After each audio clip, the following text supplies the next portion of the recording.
नाटी दुल्हन। मयंक की बीवी नेहा की हाइट बहुत ही कम थी। वो इतनी नाटी थी कि लोग उसका कई बार मजाक बना देते। अरे नेहा, तेरे लिए तो मुझे किचन में टेबल रखना पड़ेगा।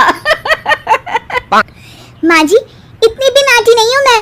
और हाँ, हिल्स पहनकर तो बिल्कुल आपके बराबर आ जाती हूँ। अरे तेरे पापा ने महंगी कार का लालच दे दिया, वरना तो मेरे बेटे के लिए लंबी लंबी लड़कियों की लाइन लगी थी। क्या बताऊं तुझे, कटरीना फैल थी उनके सामने। पर माँ जी, आपका मयंक भी तो हाइट में कौन सा अभिषेक बच्चन की तरह है जो कटरीना मिल जाती। वैसे भी मेरी और इनकी जोड़ी तो राम सीता की जोड़ी है, राम सीता की। एक दिन सभी खाना खा रहे होते हैं, तभी माँ, दाल बहुत अच्छी बनी है, जरा और देना।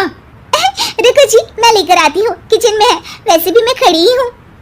ये सुनकर सास हंसने लगती है।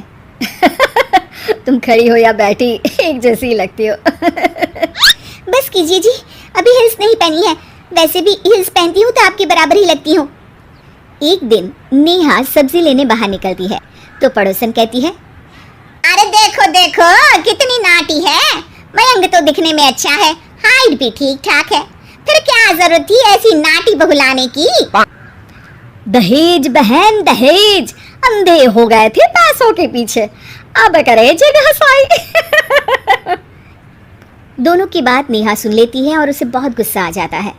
आंटी जी, एक बात बताओ, मेरे पापा के पास पैसे हैं, उनको अच्छी लड़की की तलाश थी, ये पसंद आए और शादी हो गई, इसमें मेरा क्या कसूर है जो आप लोग मुझे सुना रही हैं? अरे नहीं नहीं नेहा, हम तो तेरी सास की बात कर रहे थे कि कितनी लालची औरत है। देखिए, वो लालची नहीं है, हाँ उनके कुछ शौक है जो वो अपने बेटे से पूरा करवाना चाहती है, और देखा जाए तो उसमें उनकी गलती भी क्या है भला। अगर इन्होंने मुझसे शादी की है तो जरूर कुछ न कुछ तो अच्छाई नजर आई होगी ना। और अब ना तो मैं आपकी बहू हूँ और ना ही आपके रिश्तेदारों को मुझसे मिलना है, फिर ये बात समझ नहीं आई कि आप इतना परेशान क्यों हो रही हैं। ये बोलकर नेहा वहां से निकल जाती है। नेहा, चलो तैयार हो जाओ, हम लोगों को एक पार्टी में जाना है।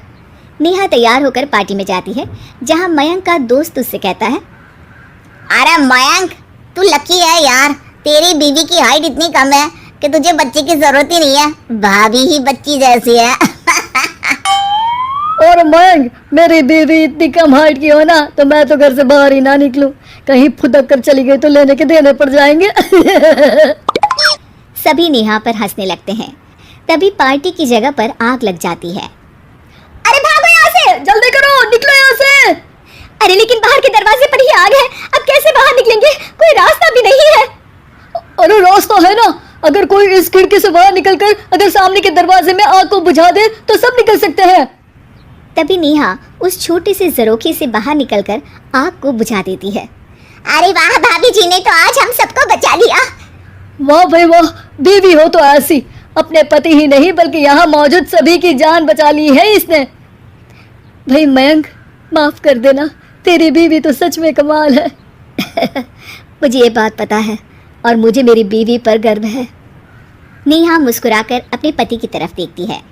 कुछ दिनों बाद जब नेहा और उसकी सास मार्केट जाती है, वहाँ पर, अरे भैया, ये कपड़ा तो देना, कितने का पड़ेगा?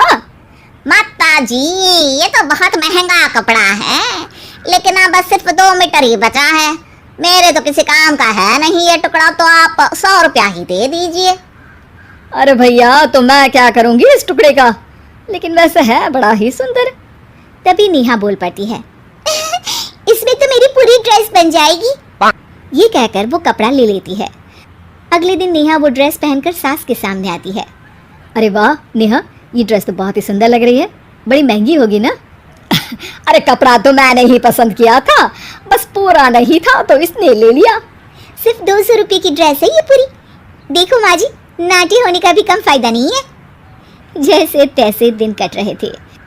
सास और पड़ोसियों के मजाक बनाने का सिलसिला चल ही रहा था कि एक दिन मोहल्ले से जोर जोर से आवाज आती है, हाय रे मैं मर गई, भगवान मैं क्या करूं। अरे क्या हुआ? देखते हैं तो सभी एक हॉल के सामने भीड़ लगाकर खड़े हैं। मेरा बेटा प्रिंस गड्ढे में गिर गया है। पड़ोसन जोर जोर से रोने लगती है कि तभी वहां नेहा आ जाती है। रोइए मत, मैं प्रिंस को लेकर आती हूँ। ये बोलकर नाटी सी पतली सी नेहा गड्ढे में घुसकर बच्चे को बाहर ले आती है। अब क्या था, एक बार फिर नेहा के लिए पूरा मोहल्ला तालियां बजाता है। मुझे माफ कर दो नेहा, मैंने तुम्हारी हाइट का कितना मजाक उड़ाया था। कोई बात नहीं मौसी, प्रिंस ठीक है, ये बात है। अब वो दिन आता है जब सास नेहा की तारीफ करती है। वाह बहू वाह, तेरी तारीफें सुन सुनकर तो मैं खुश हो गई। आज तो तूने ये साबित कर दिया कि समाज में इंसान अपने रंग रूप और लंबाई चौड़ाई से नहीं बल्कि साहस और हौसले से काबिल कहलाता है। मुझे माफ कर देना बेटा।